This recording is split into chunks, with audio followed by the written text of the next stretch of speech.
Salut les boys. Alors, vous voulez rejoindre le culte? La dernière fois, je vous ai demandé de faire quelque chose. Et si vous ne l'avez pas bien fait, je vais vous trouver et je vais vous tuer. Alors, montrez-moi.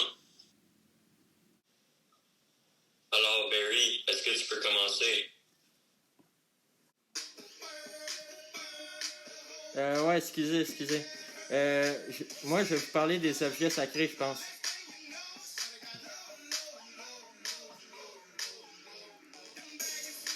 Est-ce que vous voyez mon écran?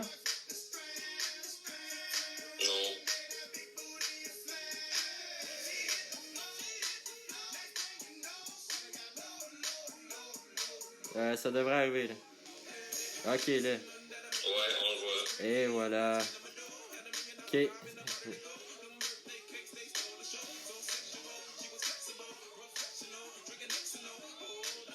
Ça, non, attends. Je pense que je suis pas dans le bon fichier. Hein. Euh... Euh... Euh... Euh... Ouais, je pense qu'on va devoir remettre ça plus tard pour moi. Zach, tu veux-tu y aller? Ouais. Moi, je voulais faire appel aux enfants pour qu'ils joignent notre religion. Fait que je vais parler des dieux, des dieux rituels, puis aussi des célébrités parce qu'eux, ils aiment ça, tu sais. Célébrités qui font partie de notre religion de scientologie. Ok, je pense que c'est à mon tour, là. Je me suis mis dans un endroit plus isolé. Donc, ouais. Let's go, regardez ça.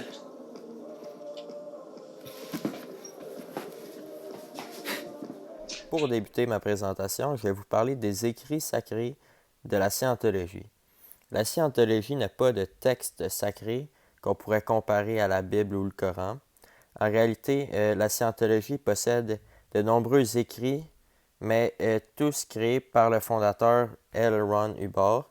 Et ces écrits découlent de son premier livre, Dianétique, où il décrit ses découvertes sur l'esprit humain, et ce livre a été publié en 1948. En 2009, la collection complète des livres de L. Ron Hubbard est évaluée à 3 175 €. Ça sent l'arnaque. Je suis sûr que vous vous êtes tous déjà demandé quelle fête religieuse les scientologues célèbrent-ils. Eh bien, pour vous répondre, tous les ans, les scientologues célèbrent certains jours de fête. Ces jours de fête comprennent évidemment l'anniversaire du fondateur L. Ron Hubbard, le 13 mars. Aussi, ils célèbrent la date de la première publication de La Dianétique, le livre de L. Ron Hubbard. Aussi, il ne faut pas oublier la date du 6 juin, l'anniversaire du voyage inaugural du Free Winds, ce bateau qui représente dans les développements des niveaux spirituels avancés de Scientologie. Aussi, le jour des auditeurs en l'honneur de tous les auditeurs, le deuxième dimanche de septembre, l'anniversaire de la création de l'Association internationale des scientologues, qui unit, soutient et protège la religion de la scientologie et tous ses participants dans toutes les parties du monde. Et cette fête est célébrée le 7 octobre. Malgré que les gens qui participent à la scientologie peuvent paraître assez bizarres, ils célèbrent tout de même comme nous le Nouvel An le 31 décembre. Et pour fêter ces fêtes, l'Église de la Scientologie organise de grandes célébrations internationales auxquelles assistent des milliers de membres et qui sont retransmises à des centaines de milliers d'autres membres dans les églises, missions et groupes de scientologie dans le monde entier.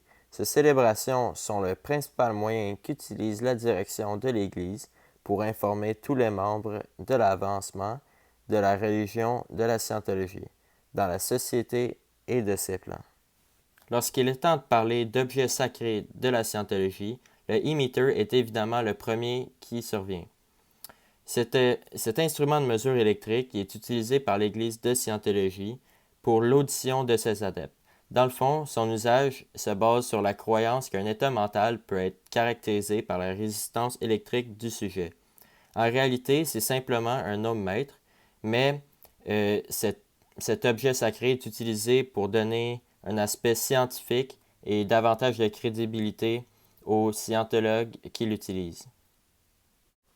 Alors, par rapport au nombre de membres dans l'Église de Scientologie, il n'y a pas de nombre exact parce que l'Église ne divulgue pas ces chiffres, donc ça prouve leur manque de crédibilité. Aussi, dans le fond, mondialement, on estime 50 000 personnes. Donc, si on a de la misère à estimer le nombre total mondialement, on a aussi de la misère à estimer le nombre de membres au Québec. Alors, c'est pour ça qu'on n'a aucune statistique par rapport à cela. J'ai été vraiment surpris quand j'ai fait la recherche pour trouver des célébrités qui pratiquaient la scientologie. Premièrement, nous commençons avec notre espion préféré, au moins avant qu'il devienne un peu trop de films de Mission Impossible, Tom Cruise. Ensuite, vous le connaissez sûrement, John Travolta, celui qui est toujours cringe aux Oscars. One and only Adele Dazeem. You, my darling, my beautiful, my wickedly talented Adina Menzel. Nancy Cartwright, la voix de plusieurs personnages dans une petite émission de télé. Aussi, l'acteur Danny Masterson, connu surtout pour son rôle de Steve Hyde. Apparemment, les deux ont plus en commun que leur physique. Ils croient aussi à des théories farfelues. Like there's this guy who invented this car that runs on water, man. It's got a fiberglass air-cooled engine and it runs on water. So he did about. Il y a 75 millions d'années, un être ancien appelé Xenu était le directeur de quelque chose appelé la Confédération Galactique. Il a apporté les humains à la Terre et les a laissés tomber dans des volcans, ce qui les a tués. Cela a laissé sortir quelque chose appelé Thetan.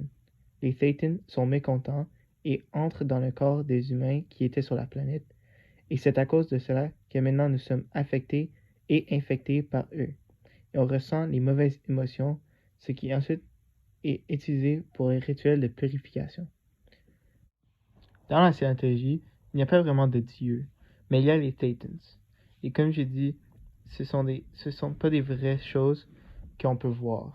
Alors, c'est comme quelque chose de mystique et la chose la plus proche d'une divinité. Les pratiquants de la scientologie pratiquent les rituels dans une église de la scientologie. Il y a plusieurs à travers les États-Unis, comme à San Francisco, Pasadena, Seattle, New York et Washington, pour en nommer un peu.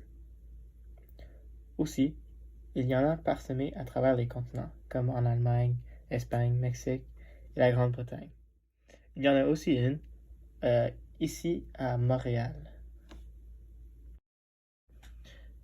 La première église de scientologie était celle qui était en New Jersey, fondée par L. Ron Hubbard.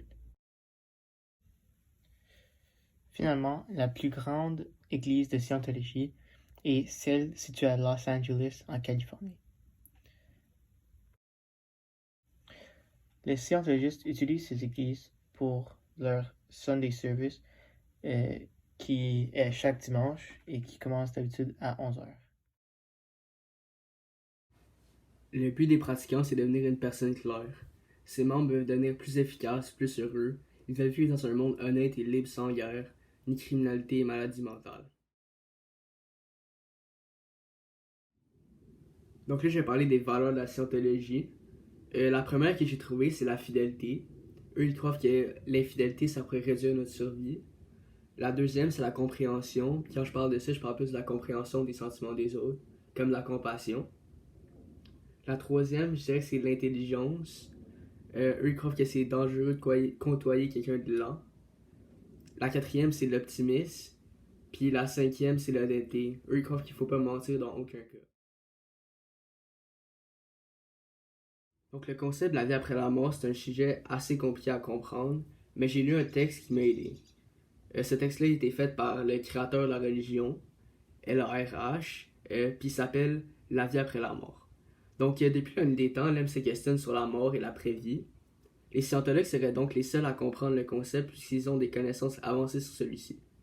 La scientologie va donc répondre aux multiples questions que l'homme se pose par rapport à ce concept, et ils vont croire que le corps humain est séparé en 3 parties, le corps, le mental et l'esprit. Ils croient qu'ils ont un esprit immortel et indépendant de leur corps et de leur mental. Donc quand l'homme va mourir, son esprit humain va se dissocier de son corps. Ce phénomène-là, c'est l'extériorisation, et l'homme va rester conscient lors de celui-ci. Ils croient que les actions ayant été portées dans ton ancienne vie peuvent avoir une influence sur ta prochaine, en termes de bonheur et d'immortalité future.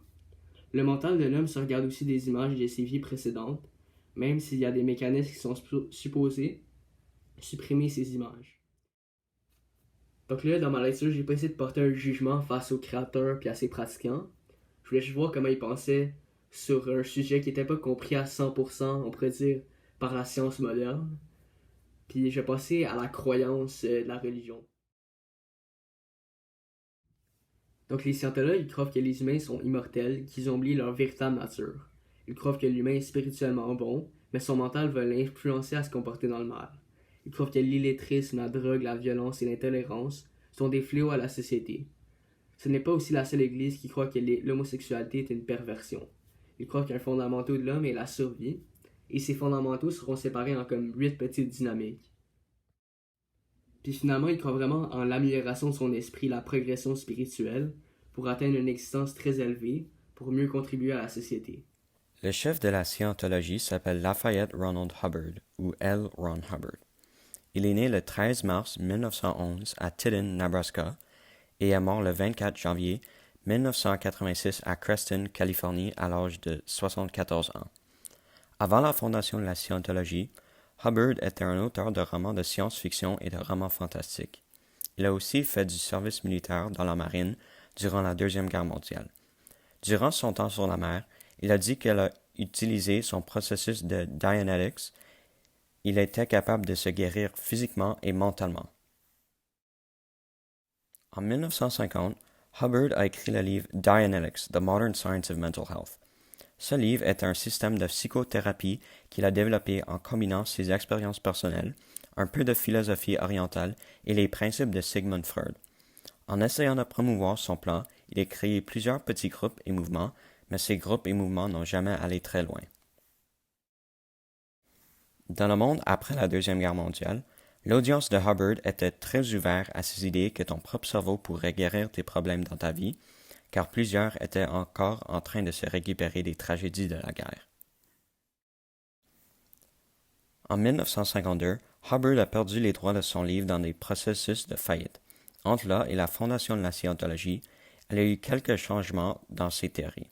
Il a changé son idée que ton cerveau te guérissait à une théorie dans laquelle un esprit en toi, appelé un Thetan, qui a déjà été dans d'autres personnes auparavant, était en charge de ta guérison et si tu pourrais devenir clear, comme Hubbard disait avoir le fait, tu serais capable de guérir tes traumatismes passés.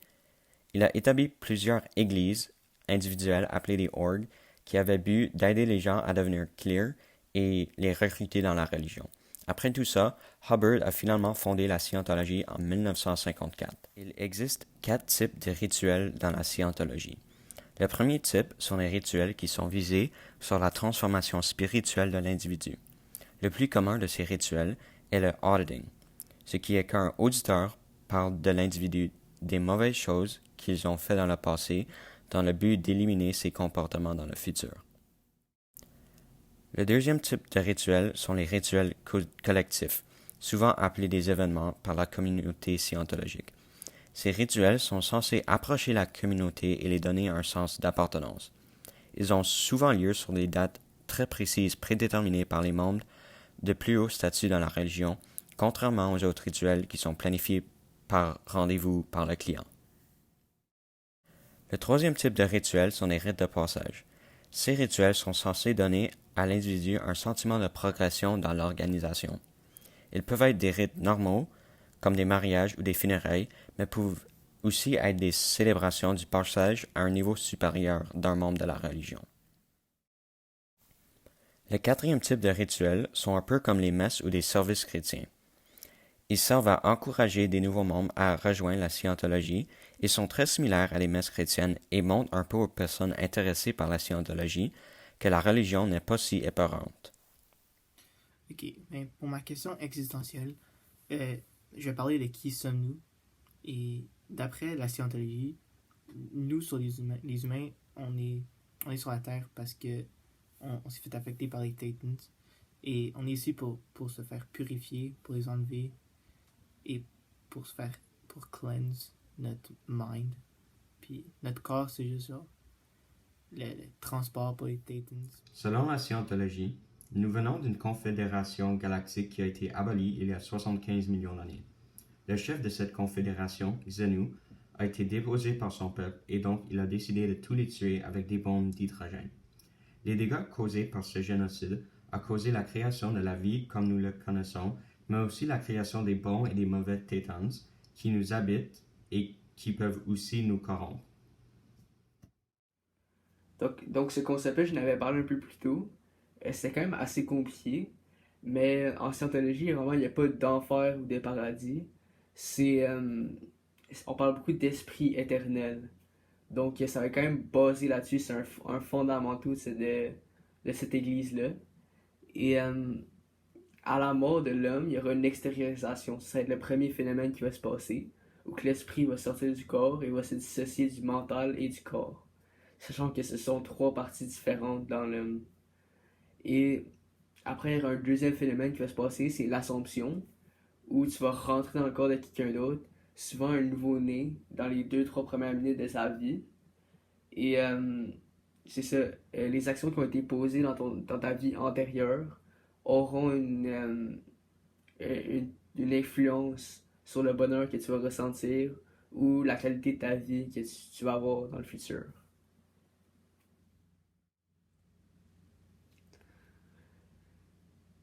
Donc, un truc assez intéressant, c'est qu'on pourrait avoir sauvegardé des images qu'on aurait vues dans une vie antérieure, même s'il y aurait eu, mettons, des systèmes pour effacer ces images-là. Il y a aussi un autre truc, c'est que les scientologues ils ont vraiment moins peur de la mort que nous, comme la plupart des autres gens, où c'est quand même une grosse cause de stress. Et là, dans un des textes, le créateur de la religion, il expliquait qu'il comparait ça, mettons, à perdre son téléphone ou perdre son portefeuille. Donc c'est vraiment pas un gros problème. Dans mon opinion, je crois que la scientologie, c'est pas un vrai mouvement religieux, car ça répond pratiquement pas aux questions existentielles, et je crois que c'est juste un peu une excuse pour voler beaucoup d'argent des gens honnêtes. Donc en conclusion, je crois que le principe de la scientologie sur papier est quand même bon, celui de se développer personnellement, parce qu'à la base, c'est ça la scientologie. Les pratiquants veulent seulement s'améliorer en tant que personne et être plus capables d'aider les autres. Ils veulent aussi devenir plus efficaces ou plus heureux, ce que je respecte. Si rejoindre un groupe te permet de te développer personnellement, je n'en vois aucun inconvénient. Or, la scientologie n'est pas un groupe normal. Elle va essayer de prendre avantage financièrement sur des personnes avec un bas estime d'elles-mêmes. C'est plus un business qu'une église selon moi, et ça ressemble plus à une secte qu'une religion. Et en conclusion, pour critiquer la religion ou le culte de la scientologie, je pense que c'est juste genre des scammers. Ils veulent juste avoir ton argent parce que la plupart le savent que c'est pas vrai. Puis en faisant des recherches, ça se voit que les pratiques qu'ils font, c'est juste pour avoir de l'argent parce qu'ils te font payer pour une petite activité. Puis là, ils te font repayer pour la même activité après ça. Puis ça fait juste continuer. Puis ils veulent juste prendre ton argent pour parler de personnes qui sont naïves puis qui pensent que c'est vrai.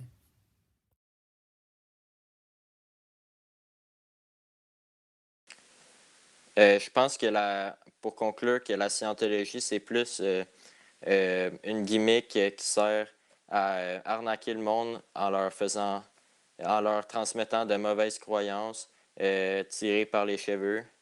Et c'est de même que je conclue.